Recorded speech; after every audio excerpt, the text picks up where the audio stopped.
Content de revenir dans cette école où j'ai grandi, je suis content de voir qu'elle n'a pas trop changé. Et voilà, ça m'a fait vraiment du bien de venir partager cette matinée avec ces enfants.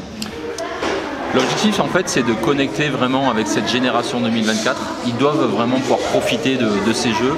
On a envie de les associer au maximum à la réussite de Paris 2024. Ça veut dire que dès aujourd'hui, on doit leur présenter le projet, on doit les inciter à faire un peu plus de sport pour leur santé, pour leur réussite, faire passer des messages positifs. C'est une chance que ce pays organise les Jeux Olympiques et Paralympiques et cette génération-là, elle doit grandir avec cette dynamique de Paris 2024.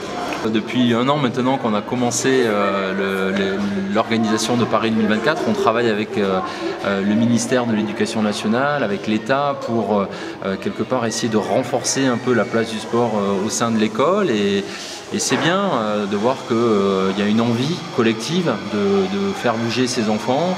On en a tous besoin, je crois que on s'épanouit quand on est à l'aise dans son corps, quand on est en confiance aussi par rapport à qui on est et le sport, l'activité physique sont des moyens aussi de générer de la confiance chez ces enfants et donc la place du sport à l'école pour nous c'est important et c'est lié à la réussite de Paris 2024.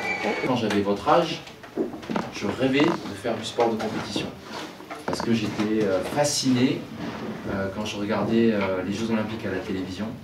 Ça me fascinait, je trouvais ça beau, ça me donnait vraiment envie, ça me faisait rêver. Mais je me disais, mais je serais jamais capable de faire ça, parce que je connais personne qui a fait les Jeux. Et pourquoi est-ce que moi, Tony Estanguet, qui est à l'école de Marancy, est-ce que j'ai aucune chance de pouvoir réaliser ce rêve-là? Et en fait, je l'ai fait.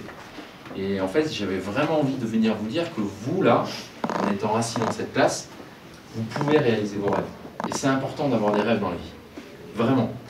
Et s'il y a des gens autour de vous qui vous disent « Ouais, mais non, c'est pas possible. » ou « Ça, c'est pas pour toi. » Ben ça, il faut le mettre de côté, ça. Il faut pas les croire, ces gens-là. Je crois que l'objectif, c'est effectivement, on va accueillir les plus grands champions de la planète dans quelques années. L'objectif, c'est que ça puisse vraiment se diffuser dans la société et que tout le monde, on est tous des athlètes quelque part. Il faut qu'on révèle en chacun de nous notre part d'athlète et d'essayer de repousser nos limites, d'en faire un peu plus pour notre santé, parce que toutes les études le démontrent, faire un tout petit peu plus d'activité physique, c'est bon pour sa santé, mais c'est aussi pour le lien social que ça génère. On le voit, c'est un lieu de mixité, c'est un lieu d'échange qui permet vraiment de tisser des relations durables. Donc le sport aujourd'hui, moi je pense qu'investir dans le sport aujourd'hui, c'est plutôt un bon investissement. Quand j'avais leur âge, j'étais fasciné derrière la télévision, derrière de très grands champions. Peut-être qu'eux aussi ont voilà, des grands champions qui les admirent. Alors c'est peut-être Mbappé, c'est peut-être voilà, des footballeurs, peu importe. L'objectif c'est juste qu'ils puissent encore une fois grandir avec des rêves. Voilà, moi, je pense que ce qui est important à cet âge-là, c'est de rêver, de se voir grand, d'avoir des projets très positifs pour son avenir. Et c'est à cet âge-là qu'il faut nourrir cette ambition-là et de rencontrer des sportifs de haut niveau, de rencontrer des personnalités. C'est un moyen pour eux, quelque part, de nourrir le fait qu'ils peuvent y croire. Un jour j'irai à New York avec toi, toutes les nuits déconner, et voir aucun film en entier, ça va de soi.